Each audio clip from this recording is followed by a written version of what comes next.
welcome friends to this fourth lecture of this online certification course of environmental soil chemistry.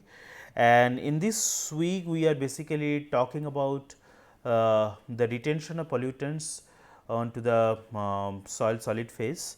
So, in our previous lecture we ended here, we started talking about the kinetics of adsorption, and I told you that the characteristics, the period of ion exchange in soil basically ranges from few seconds to days, and basically this is due to the properties of inorganic and organic constituents of the solid phase, and also the properties of the pollutants, ion charge as well as their radius. The slowly exchangeable cations are basically situated in the exchange sites in interlayer space of the soil minerals like mica, or in cages of channels of soil organic matter and exchange out into the solution by diffusive flask. We already know that. So, what are the other important aspects of this kinetics of adsorption? So, also we see that ion exchange occurs when a driving force. So, ion exchange basically occurs through a driving force, where basically the driving force is either a chemical potential gradient, potential gradient which is maintained between solid and solution, or when the access to the site is freely maintained by the use of a hydrated and less preferred cation for exchange. So, these two are the driving force for solution. First of all, the chemical potential gradient which is maintained between the solid and solution, that is one of the driving force of ion exchange. Another is when the access of the site is freely maintained for the adsorption by the use of hydrated and less preferred cation for exchange. So, when there is a hydrated and less preferred cation for exchange, obviously the pollutants can exchange those hydrated and less preferred cations and then get adsorbed. So, there is a competition, and these pollutant basically wins this competition to get adsorbed into the clay surface. So, as we previously showed, in the case of most organic non-ioning compounds of interest like organic pollutants and pesticidal chemicals, that is environmental contaminants, the driving force for adsorption consists of entropy changes and relatively weak enthalpic forces. So, we have already discussed those entropic based and enthalpy based forces. Now, remember that hydrophobic bonding to the soil organic phase may be the most important interaction for neutral molecules. We have already discussed this hydrophobic bonding. Remember that hydrophobic moiety height getting attached to the clay surface or organic matter we have discussed in details. So, these processes basically defines the kinetics of adsorption of these organic pollutants which are specifically hydrophobic in nature. Now, if we move ahead and see, the sorption of these molecules by soils are generally been characterized by an initial rapid rate followed by a much slower approach to an apparent equilibrium. So, basically the adsorption of these chemicals basically are very fast in the initial phase to a much, and then they become slower as the time progresses, and then they reaches an apparent equilibrium. Now, the initial reactions have been associated with the diffusion of the organic toxic compounds. So, the initial reaction have been associated with the diffusion of the organic toxic compounds to and from the surface of the sorbent. So, either to the surface of the sorbent, in our case this is soil, or from the surface of the sorbent, these movement or diffusion of the organic toxic compounds are responsible for the initial high rate. Now, while the slower reactions have been related to the particle diffusion control of the movement of the molecules in and out of the micropores of the sorbent. So, when the movement of the molecules in and out of the micropores of the sorbent are basically concerned, then it is showing the slower rate. So, initially it is high fast rate, and then it is becoming slower, and then it becomes equilibrium. Now, diffusion will be seen to be an important factor determining the release of the pollutants. Obviously, from this discussion it is very clear that diffusion is the one of the major process for desorption of the organic pollutants from the soil solid phase. Now, what are the factors affecting the adsorption? Obviously, there are numerous factors which basically controls the adsorption of these organic and inorganic pollutants. Now, the mechanism, extent and rate of adsorption process are basically controlled by environmental factors. What are those three environmental factors? First of all, soil constituents, then soil moisture content, and then temperature. So, these are the major three controlling factor. Now, remember that the mineralogical composition of the soil is one of the major factors in defining the rate and extent of the ion exchange, and this is related to the structural properties of the clay minerals. We have already known that the structure of the clay mineral varies from one another, and due to the variation in the structure, obviously the mineralogical composition also differ, and as a result of the change in the mineralogical composition and their structure, their adsorption characteristics also differs from each other. Let us see some examples. Although we have discussed them, but let us see some specific examples. So, if we consider the clay mineralogy, now in the case of kaolinite, the tetrahedral layer, the adjacent clay sheets are tightly held together by a hydrogen bond, and only planar external surfaces sites are available to exchange.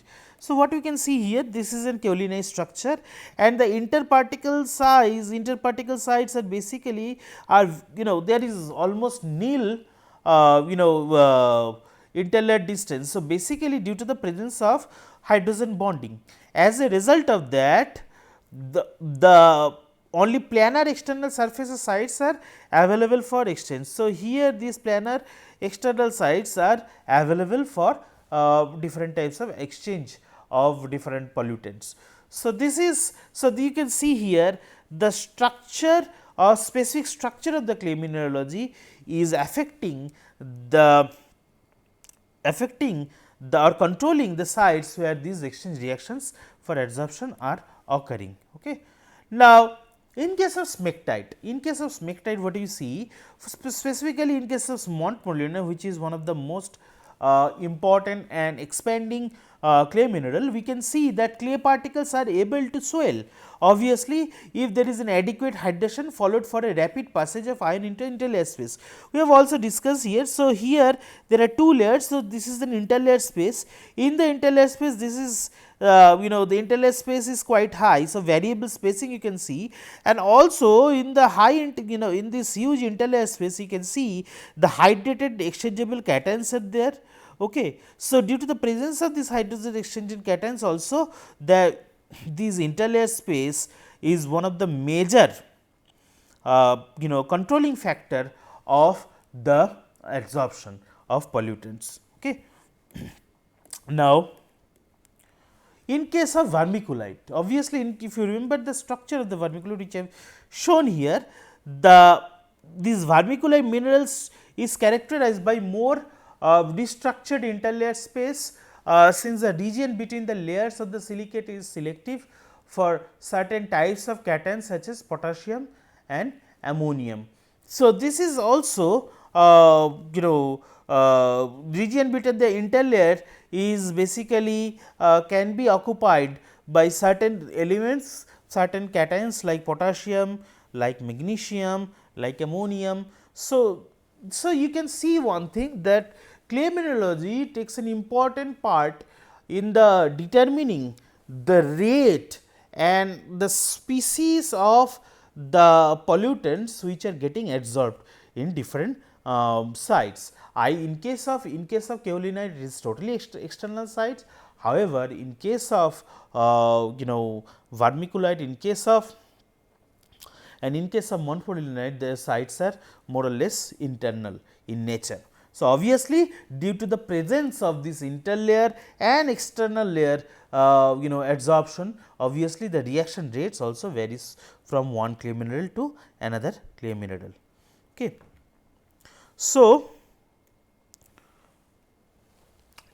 we have seen that the main properties affecting the adsorptive capacity of the clays are considered to be basically three. First of all, the available this is basically the available surface area and the cationation capacity as well as the saturating cation.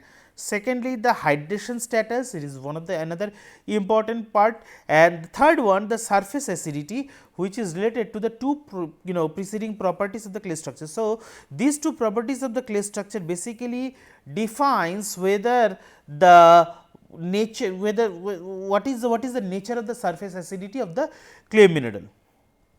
Okay. So, it is basically due to the hydration status and also the availability of the external surface area for and the cationation capacity. So, these three are the major properties which are governing the adsorptive capacity of the clays. Okay. So, if we move ahead, and another important factor is soil pH.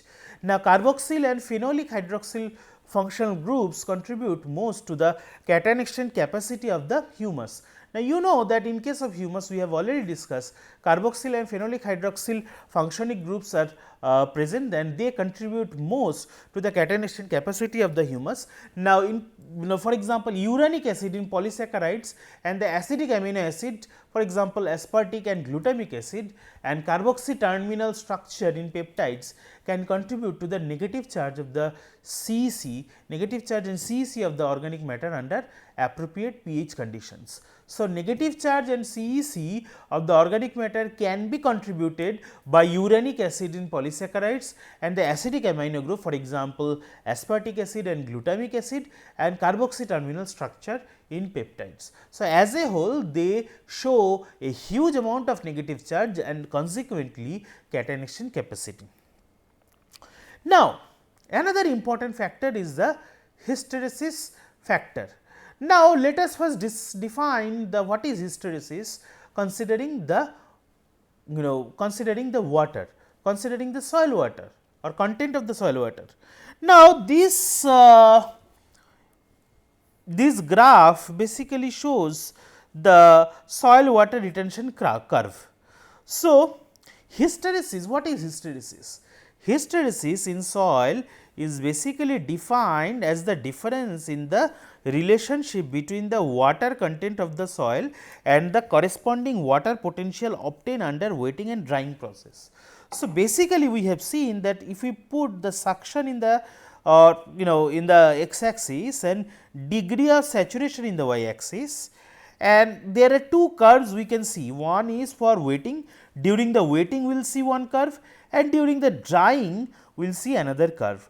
Obviously, during the drying the degree of saturation will move from 100 to eventually very low, and also in the reverse process when we are wetting the soil we are getting continuously increase degree of saturation by reducing the suction.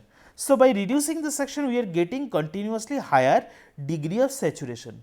Now, one thing is clear, at any point at any point of suction the amount of the water content which is defined in terms of degree of saturation is always higher in case of dry curve than that of wetting curve. So, this difference is this is the this phenomena is known as the soil hysteresis. So, hysteresis is soil as the difference in the relationship between the water content. So, basically at this particular, for example, let us consider this particular suction. So, at this air entry suction, let us consider this air entry section. So, at this air entry section you can see the degree of saturation in the wetting curve is far less than the the degree of saturation in the main drying curve. So, this is the this is called the hysteresis effect. So, hysteresis soil is defined as the differences in the relationship between the water content of the soil and the corresponding water potential obtained under wetting and drying processes.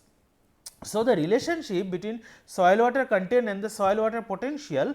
So, soil water potential has the same value as the soil water suction is known as the soil water characteristics, soil water retention curve. So, this is basically soil water retention curve. So, this hysteresis properties of the soil also influencing the adsorption. also can influence the adsorption. So, hysteresis in desorption was observed for the humic acid and the mixture, but not for the clays. So, this is how hysteresis affects the adsorption. So, hysteresis in desorption was observed in case of humic acid and the mixture, however, in case of clay we could not find it. So, hysteresis effect also we can see in terms in case of organic matter. Now, it should be pointed out that the organic material and mineral colloid relationship. So, there is a relationship between the organic material and mineral colloids, rather than the isolated parameters must be considered in the assessment of the adsorption of organic pollutant by the soil. So, that says that we should not consider organic matter and mineral colloids separate entity when we are talking about the adsorption of pollutants. We should consider the organic material and mineral colloids relationship as a whole while defining the adsorption kinetics in the soil solid phase. So, if we see the properties of organic matter, the properties of organic matter plays a very important role in the adsorption process in the soil solid phase. Now, although the importance of organic matter in organic pollutants adsorption has been well established, the properties of the organic colloids which are relevant to adsorption have not been thoroughly characterized yet. So, there is need for more research in that area. Now, the available information shows that these properties could be the properties of the humic acid, fulvic acid and humin, the presence of the active groups such as carboxyl, hydroxyl, carbonyl, methoxy and amino group, and also high catenation capacity of the surface area. Okay. So, the adsorption of pollutants in the organic matter are basically governed by these factors: the properties of the humic acid, fulvic acid and humin, and the presence of active groups such as carboxyl, hydroxyl, carbonyl, methoxy and amino groups, and also high catenation capacity and surface area. All these properties of organic matter plays a very important role while defining the adsorption. As you can see, these are the important groups: carboxyl group, phenolic group, alcoholic group. All these groups play an important role while defining the adsorption by the soil organic matter. So, let us move ahead and see the other important factors. Now, among the other important factors, soil environment.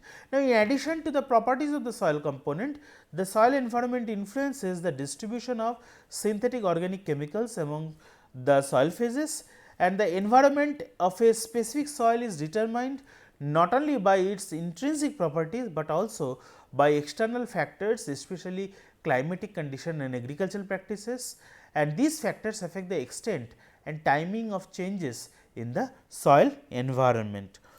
The next important factor is soil moisture.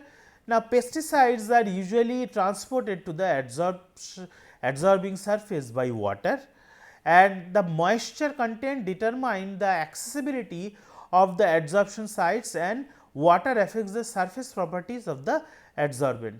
Now, remember that the toxicity and chemical analysis of certain pesticide like DDT, then gamma BHC or benzene hexachloride and dieldrin applied on the mud block showed that bioactivity closely followed any changes in humidity, and that the rate of diffusion of the insecticides in the mud blocks increase with humidity. So, if there is an increase in humidity, the rate of diffusion of insecticides, these specific insecticides like DDT, gamma BHC and dieldrin increases with increasing humidity through their mud block. So, an experiment has already supported this. So, soil moisture plays an important role for movement of these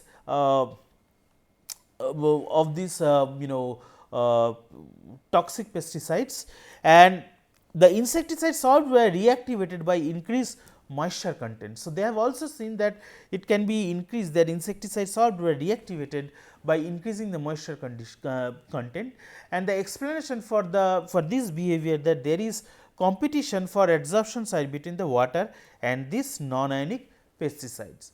So, this is the reason that soil moisture plays an important role for adsorption of different organic and inorganic pollutants. The next important factor is pesticide clay water system. So, although the hydration of the clay and properties of adsorbed water are not fully yet understood, I have already told you. So, it is generally accepted that water molecules are attracted by the clay surface. So, clay surface has a general affinity to the water molecules, mainly by the exchangeable cations and form hydration cells. So, exchangeable cation generally attract those water molecule and make the hydration cells. Then adsorbed water provides adsorption site for pesticide molecules. So, these adsorbed water provides adsorption sites for pesticide molecules. Now, an important feature of water associated with clay surface is its increased dissociation, giving the surface a slightly acidic character. So, when it is dissociated, the clay surface is dissociated, it is increased the dissociation. So, it basically shows the acidic characteristics. pH dependent charge is mostly dependent on this type of dissociation, and as a result of that, when the pH changes, the external surface of the broken edges, the hydroxyl groups in the broken edges get different positive or negative charges, and as a result they basically attract different types of organic or inorganic pollutant species. Now, effect of hydration of soil organic matter.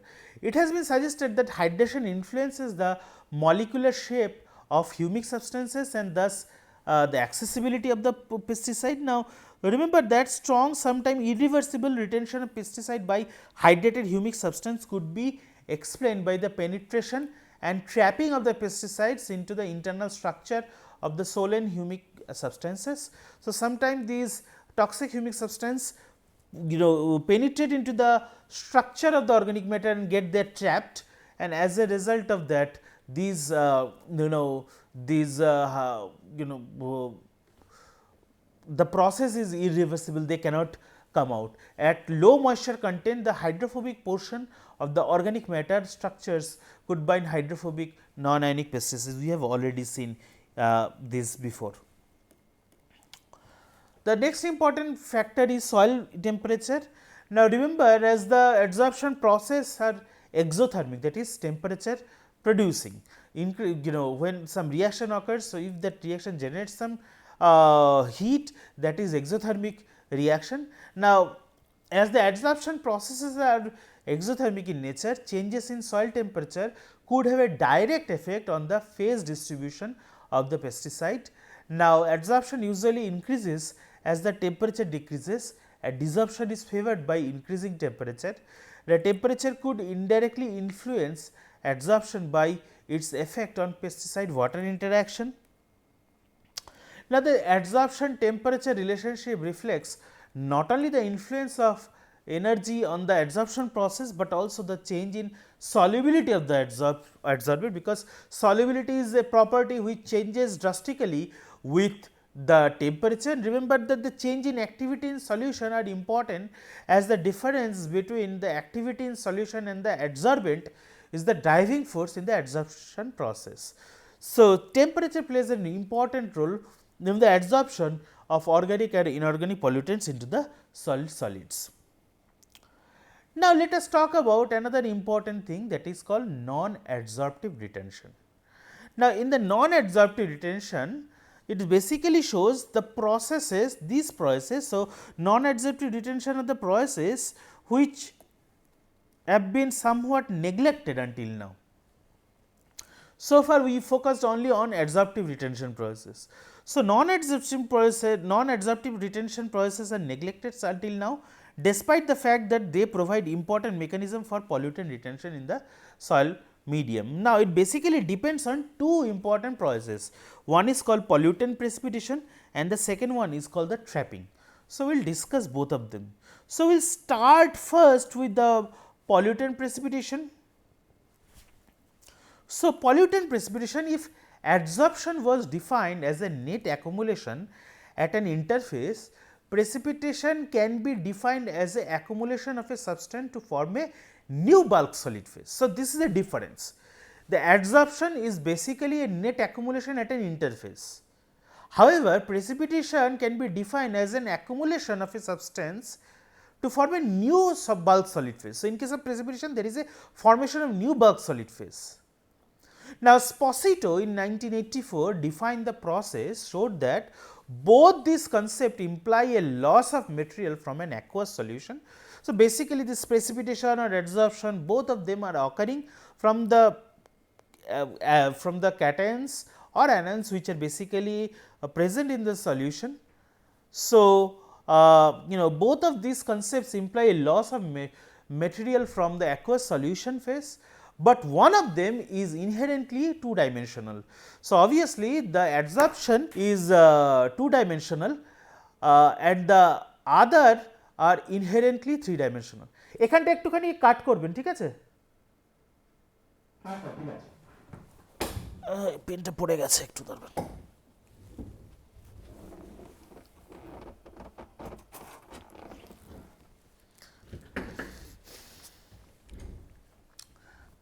আচ্ছা, শুরু করছি। হ্যাঁ,